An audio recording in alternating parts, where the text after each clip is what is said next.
Hi, I'm Tim. Welcome to Watchbox, and thanks for logging on. If you love this watch, email me, tmosso@thewatchbox.com. It's in the description below.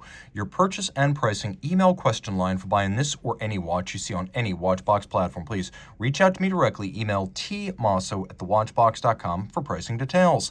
Today, we're discussing a watch launched in 2006 with a number of emblematic elements characteristic of Gerald Genta timepieces through the years. This is the Gerald Genta Arena BiRetro. 45 millimeters in diameter and a combination of red gold and blue-gray tantalum. It is a spectacular double retrograde jump hour that is surprisingly water-resistant, automatic winding, and even loomed. It straddles the fence between an haute horlogerie dress watch and sports watch. So, 45 millimeters in diameter, 12.8 millimeters thick, surprisingly thin there. 54.5 millimeters from lug to lug. That's a 22 millimeter spacing between the lugs. Now we'll throw this watch on my wrist, and I need to be totally honest. While this watch is larger than life, it is surprisingly compatible with a cuff, and there's a white gold tantalum version of this watch with green accents floating around that I'm going to own someday. So if you wonder, would I really wear a watch this large on a wrist of my size? The answer is absolutely.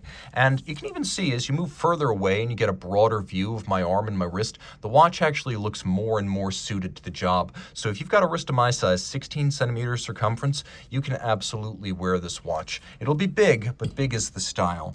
The timepiece has a strap of incredible substance, medium rectangular scale alligator leather, brown with a little bit of a reddish undertone and a semi-gloss finish. There's a monotone stitch and then a sheer cut side showing the thick layers of leather. Calfskin on the bottom. Good news, Gerald Genta still exists. While the rollout of the resurrected brand is being slow-pedaled by Bulgari, the bottom line is Bulgari of today is the Gerald Genta of yesteryear. Same friendly service, same tools, parts, and capability to service these watches. So when you send this watch back for service, it comes back with Gerald Genta branded parts down to the strap, but Bulgari is doing the service in the old Gerald Genta Le Sentier factory. Now taking a quick look at the buckle, you can see like everything else on the watch, it is simply larger than life. It is a massive piece.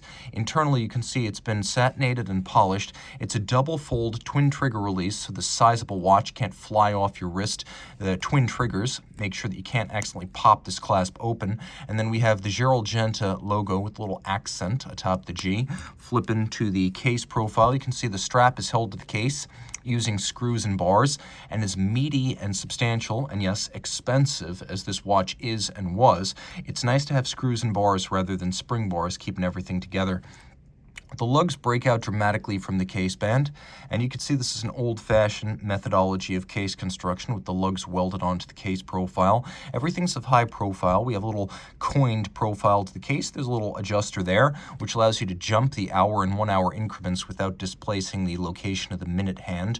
We have a domed and double knurled crown that sits amid satin-finished crown guards, which are fixed by bolts and can be removed if they get gashed. Well, the case is red gold. The bezel is satinated blue-gray tantalum, a material rarely seen prior to the 21st century. There were a few goes with it, but primarily they were companies like Audemars Piguet or Jaeger-LeCoultre, traditional haute horlogerie. Well, by the 2000s, more brands were starting to experiment with the possibility of tantalum, traditionally not used because it was just such a pain to work and it tends to eat up the tools used to finish it. So this is an exceptional component in and of itself. Now, the dial has matching anthracite tones that complement the bezel, and we also have rose gold tones that complement the case. Surprisingly, and this could easily be missed because there's no real visual cue, but it is a loomed watch, and you can see that there's a little window that's opaque, and the hours succeeding the current hour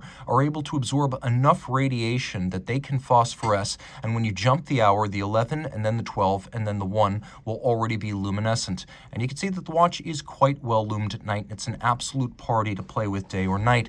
We have applied rose gold numerals. We have satin pattern on all the anthracite colored material, including the Rayhaut outboard. We have a lovely sunray guilloche in rose gold down at the base of the dial, and the watch retains all of the underlying virtues of the Girard-Perregaux base movement, including a hacking seconds function, and in the intermediate position, the watch has a quick set mechanism for its retrograding date, so it is a BiRetrograde minute as well as date. Now we also have here a jump hour system, and 2 patents were obtained for this movement, both relating to the durability of the jump hour system. Taking a quick look at the reverse side, I mentioned that this is Gerald Genta's original module. It's their own watchmaking on the dial side, and then they have extensively finished the Gerard Perregaux movement that drives it. Now, surprisingly, with a screw-down crown, this is a 100-meter water-resistant watch, so on the right strap, you can absolutely take the swimming. Gerald Genta calls this the caliber 1000. It's a unidirectional automatic winder with a 45-hour power reserve, a beat rate of 8 beats per second, pivots on 27 joules. It has a quick set date, hacking seconds, via the module, double retrograde and jump hour. You can see it's adjusted to a high horology standard of 5 positions. That's what you'll find on high horology and chronometers. The unique finishing here includes a combination of black polished rather than blued screws.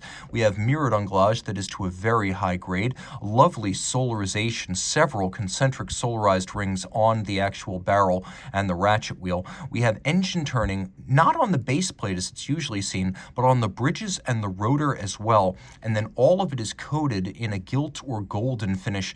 And Gerald Genta described this variously as potter's gold or old gold. And you can see it is a beautifully made, ultra-thin, high horology automatic tractor caliber, driving a beautifully made module. And by the way, I have seen these modules decased. They were finished to the level of high arts. This watch is beautiful without and within. Reach out to Team Mosso at thewatchbox.com for purchase and pricing details.